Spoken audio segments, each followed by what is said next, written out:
All right, we're getting real close to being done with our orcs here.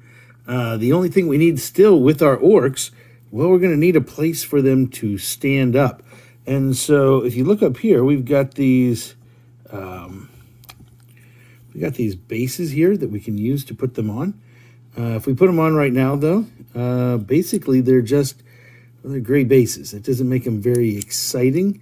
They just kind of sit there.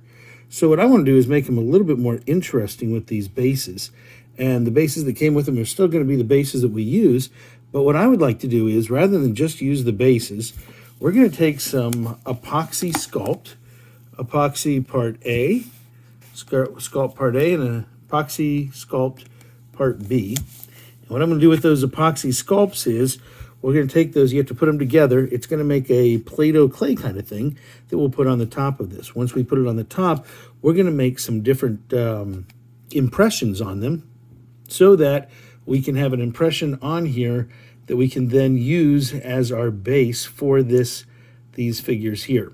So the first thing I'm going to have to do is go through and clip all 10 of these bases so that these bases are ready to use. So I'm going to use the same clippers that I've used previously, and we're just going to clip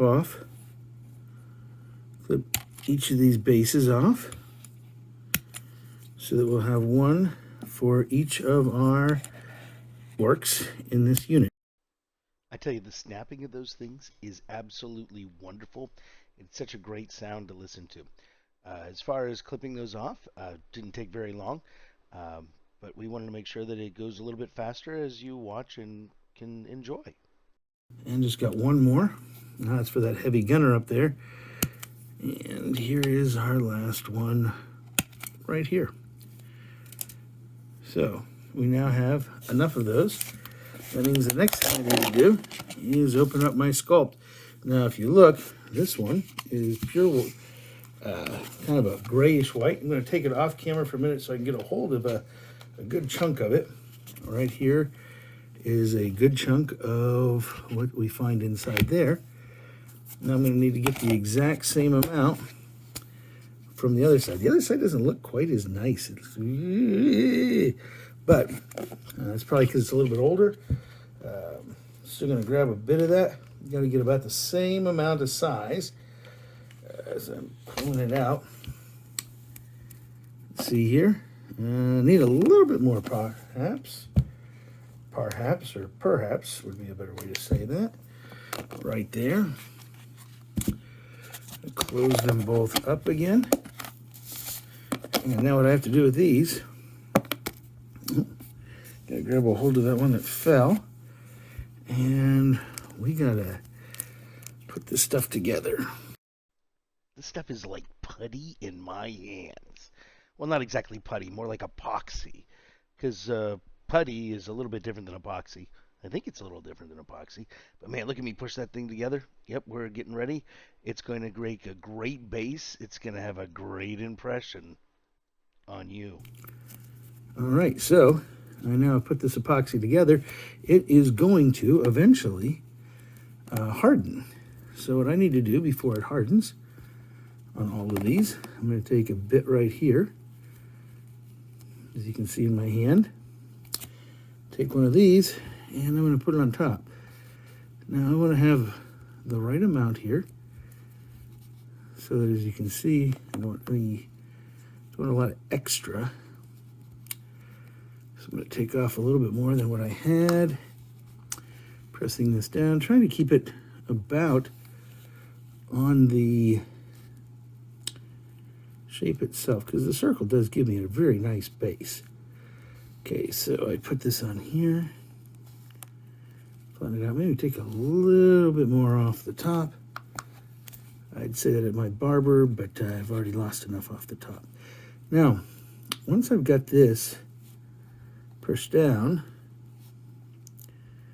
I'm covering most of the top of it. What I want to do now is, right now it's just like glob. It's like a gloop. A gloop. You can quote me on that. It's like a gloop. So what am I going to do with this gloop? I'm going to take this gloop, and I need to put some sort of mold on it. I need to be able to design it somehow so that, well, it looks like something more than just this. So I've got a number of different examples of what I can do. One of the things I can do, this is some wire you could use if you have any kind of screen. I'm going to push the screen right down on top of it. Now, what is that going to do for me? Well, when I push the screen on, when I pull it off, it should give me very much of a grid-like surface on there. And that grid-like surface can look like something right out of a sci-fi novel. I want to see if I can get a little bit more uniformed on the entire thing, because it looks like the one side didn't get it as much. So I'm going to go ahead and push it on again. So I push it on, I'm going to make sure I get all the sides around there. And then I'll pull it off. And here we got that grid. Now that I have that grid, I still need to be able to put his feet on here. Now, as I'm putting the orc's feet on, what I'm going to do is I'm going to press it in so that I can tell that this orc belongs to this base. Now, right now, this orc could be set up with this base, and I could leave him just like this. But the problem is, if I leave him just like this, then it's going to be a little bit more difficult to paint. So what I'm going to do is I'm going to pull him off. I'm going to set him right here. I'm going to set this base next to him. And that way, I'm going to let it dry. I'm going to spray these, and then I'll know which ones go with which guy. So the bases are really fun to make. Putting these on here, making sure that you're getting just enough putty on there, checking to make sure the legs fit on there, and also trying to figure out what are you going to press into them in order to make the kind of impression you want to make. It's just like a job interview, always wanting to make a good impression. So this one here with the bottle cap, I rolled those across the top. And the bottle cap, it looks a lot like tire tracks or something like that. So you push him down, he's ready to go. The next one I get together here, got to get the right amount of putty. Putting it on there, checking him out, squishing that down. Putting on the right amount of putty, making sure I reach around the outside. Then I got to figure out what am I going to use next in order to make sure that this putty looks cool. Right here's an old case. I should have cleaned this one up a lot more than I did, but it's an old case for a camera. I put it on there, and it has the marks that go one direction. So when I put them both ways, they're more cross-hatched. So I got a cross-hatched look to that one. I'm trying to remember what I'm going to do next. It's just as exciting for me right now as I'm looking at it in fast motion as it is for you. Probably even more exciting for me. I don't know how exciting it is for you. I would recommend, oh yes, this one's really interesting because when you use the aluminum foil, it creates a very interesting um, area right there. It could be very much a bunch of junk metal, or it could be some rocks, or depending on how you paint it, it could be greenish to create more of a grassy kind of look. So I really enjoyed that one. Continuing on here, the next one we use, we're going to go back to the grate again, and I've already used the joke about it being great. If you enjoy this, you may want to watch the longer version, but you really don't necessarily need to, because this one right here is really showing you the different things that I use and as I talk about them. The longer version would just be me playing with a whole lot of Play-Doh, and that's not as fun as watching and learning about different ways in which you can put these together. Rolling the bottle cap across again. Notice this time I'm going both ways, so it gives me a cross-hatched look. Uh, Putting him on there, it looks again like a little bit of a grate.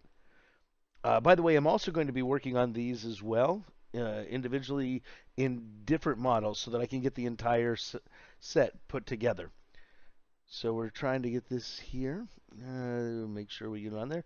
I really like going back and forth to the aluminum foil. That aluminum foil gives such a textured look to it that I really enjoyed. I think we're getting on here to the next one. Uh, Getting the right amount of clay is very important because you don't want too much, you don't want too little, you don't want it to be too high. But as I did mention earlier, it does give it a weight to it so that when I'm working on it, I can use that weight as I move the miniatures. It keeps them from falling over even more so than otherwise. Oh, got another one ready to go. And oh, here's my heavy gunner. What do I give to the heavy gunner here? The heavy gunner, one of the two differing models in the group here, putting that on. I'm trying to remember what I used for this one because it's been a little bit since I've actually put this together. I got these here, and oh, I went back to the grate, just the grate. Uh, Pushing it in. He's ready to go. And we're about ready to go to the leader, which means that I'm going to let you listen to the audio that took place while I was actually working on these guys. So here we go, and getting ready for this, getting ready for the regular audio. What kind of surface do we want to put this one on? And I am going to go with any kind of surface at all that we could choose to make this a metallic surface. We could make this a rocky surface, something on another plane or another planet. Really like that look again. Now we're going to make sure we get our leader dead center on here so that he is ready to lead. See how he's right in there like that, ready to go. So excited about getting these guys finished right there.